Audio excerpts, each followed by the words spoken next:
Introducing the Parts Management module on EZDistrict. How to use the Parts Management module. There are various parts and kits vehicles need to have regularly replaced. The Parts Management module allows users to organize and find their parts and kits and view their detailed information. The dashboard shows the amount of the part left, price per part, manufacturer, compatible type of vehicle, and part names. Clicking on each part will show more details such as their stored locations, warranties, reservations, and histories. All of this information can be edited and saved. How to use the Parts and Kits tabs. Parts are individual items, while kits are a bundle of items related to a specific maintenance issue. Kits are easier for drivers and users to manage and may be cheaper to purchase when bought in bundles. Clicking on each kit allows users to edit the kit and their contained parts.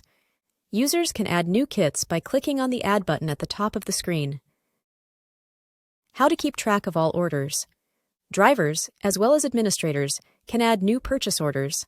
Administrators can approve or decline purchase orders. Once approved, the quantity received can be specified. Orders may come in separately. Therefore, keeping track of the quantity received is important. Clicking on each order number will show more details such as the items included in the order, price of the items, quantity, and if approved, the quantity received.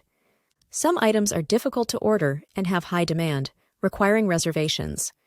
Drivers can submit reservations for items and be the first ones to get them once they're in stock.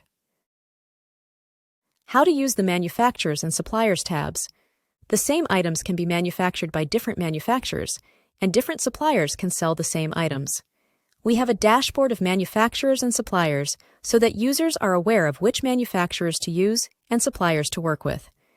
Clicking on a name will allow you to edit details such as addresses and contact information. Users can also add new manufacturers and suppliers and delete existing ones.